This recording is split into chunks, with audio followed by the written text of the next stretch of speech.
ng bayan, maasahan anumang panahon. Magandang oras po sa ating lahat. Narito na ang latest update kay Super Typhoon Pipito.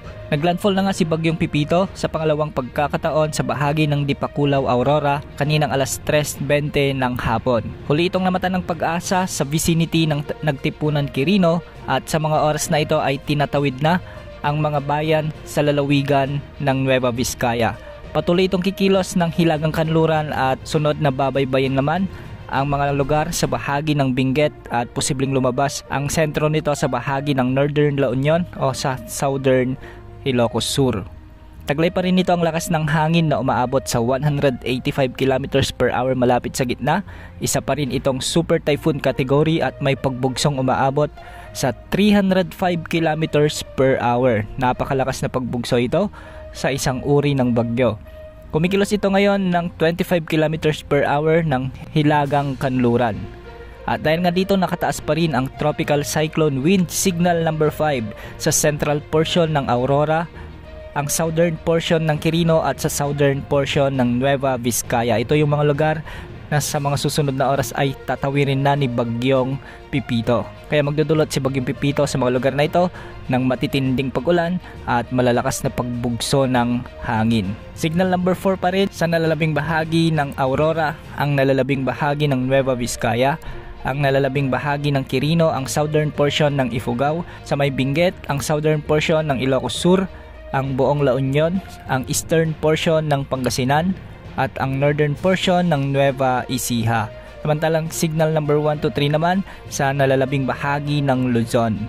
Makikita sa ating satellite animation na pagka-landfall ni Bagyong Pipito, ilang sandali lamang ay nawala na ang malaking mata nito. Ibig sabihin nito ay bahagyang humina na si Bagyong Pipito at patuloy itong kikilos sa mga kabundukan ng Sierra Madre, Caraballo Mountains at Cordillera Central Mountains. Mas lalo pang hihina si Bagyong Pipito pagkatawid nito sa mga kalupaan ng Benguet at La Union o southern part ng Ilocos Sur.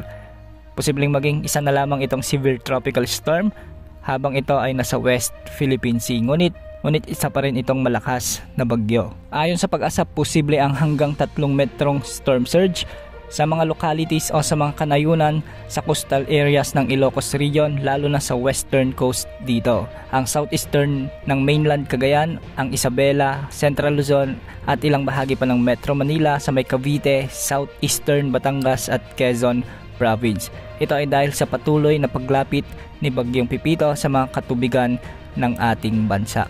Samantala may gale warning naman na nakataas sa eastern seaboard ng Luzon at ang western seaboards ng northern at central Luzon. Samantala, posible naman ang hanggang 9 na metro na pag-alon sa seaboards ng Aurora, 8 metro sa may Isabela, 6 na metro naman ang inaasang pag-alon sa eastern seaboards ng mainland Cagayan, hanggang sa 5.5 meters naman sa seaboards ng La Union at Ilocos Sur, 5 meters sa seaboards ng northern mainland Quezon, ang northern at eastern seaboards ng Polillo Island.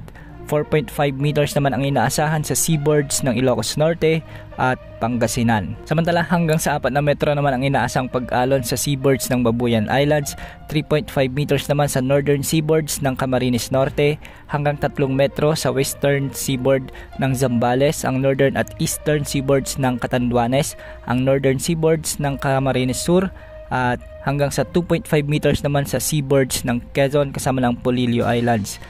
Ang nalalabing bahagi ng seaboards ng Catanduanes, ang eastern seaboards ng Camarines Sur, Albay at Sorsogon, ang northern at eastern seaboards ng Northern Samar.